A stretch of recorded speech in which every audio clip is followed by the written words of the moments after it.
देखिए, ये जो इंसिडेंट हुआ है, ये वरणका कुंडू हमारी बेटी है, समाज की बेटी है। और इसमें पुलिस ने जो भी विकास व आशीष के खिलाफ जो भी कार्रवाई बनती थी, उसके आधार पे जैसे उन्होंने अरेस्ट किया और 5 तारीख को सुबह उनको उस जो आरोप लगाए थे वरणका कुंडू ने, उसके आधार पे पुलिस ने उनको जमानत दी। उसके बाद लगभग 10 बजे के आसपास इनको दोबारा से इन्वेस्टिगेशन में शामिल होने के लिए बुलाया जाता है। ये फिर इस जांच में शामिल होने के लिए वहां पर पहुंचते हैं। पुलिस ने धारा 164 या जो भी दोबारा से कोई उनकी जो कार्रवाई थी, उसके आधार पे एक धारा और उसके अंदर जोड़ दी। और उसके बाद कल रात जिस प्रकार की जानकारी मुझे मिली, मैं बाहर था, कि कहीं कोई नोटिस पुलिस ने जारी किया है, लेकिन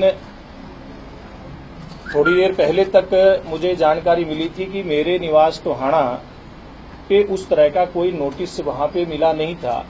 यहाँ के नोटिस की जानकारी जो ही मुझे मिली, मैंने तुरंत उस नोटिस की जानकारी के आधार पे विकास को ये मैसेज करवाया। वो कहीं बाहर गया हुआ था, चंडीगढ़ से वो बाहर था, कि इस प्रकार का नोटिस 160 का आया है और पुलिस ने उसको जांच में शामिल होने के लिए बुलाया है कि तुम आकर के इस जांच के अंदर शामिल हो। मैं बात आपको बताना चाहता हूं कि पहले भी पुलिस के बुलाने से वो जांच में शामिल होने के लिए गया। आज भी पुलिस का जैसे ही नोटिस आया जांच में शामिल होने के लिए, मुझे लगता है वो थोड़ी देर में 10-15 मिनट तक, जब तक हम बात करेंगे 10-15 मिनट तक वो थाने के अंदर पहुंचने की उसमें आ जाएगा। उसको मैसेज हो गया है और वो तफ्तीश में शामिल होगा।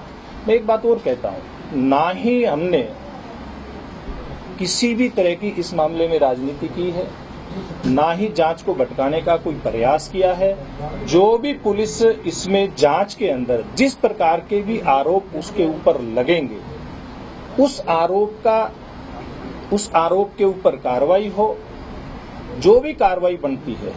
मैं ये बात कहता हूं, जितना दोष किसी व्यक्ति ने किया है, चाहे वो मेरा बेटा भी है, वरणका कुंडू, मैं एक सामाजिक आदमी हूं, राजनीतिक आदमी हूं, उस नाते वो भी मेरी बेटी के समान है। अगर इस केस में मेरे खुद के बेटे का जिस प्रकार से नाम आया है और वो तफ्तीश में शामिल है, अगर कहीं कोई पुलिस की जांच या उस बेटी के बयान के आधार पर कोई कार्रवाई होती है, तो कानून उसके ऊपर डट करके कार्रवाई करे। और मैं नहीं समझता कि इसमें पुलिस प्रशासन कहीं कोई लापरवाही बरत रहा है। पुलिस पूरी तरह से इस जांच में तटस्थता के। अच्छा, एक मिनट प्लीज, विकास का फोन है। हेलो हेलो हेलो, एक बार। हेलो हेलो हेलो,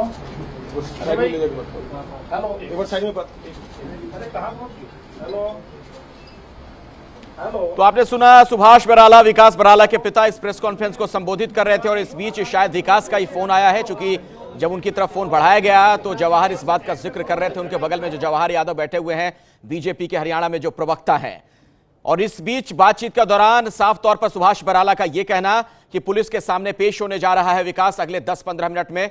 और दूसरी तस्वीर हम आपको दिखा रहे हैं सेक्टर 26 चंडीगढ़ में, जहां पर विकास बराला थोड़ी देर में पहुंचने वाला है। इसका जिक्र सुभाष बराला ने भी किया, उनके पिता ने। ये है एबीपी न्यूज, आपको रखे आगे।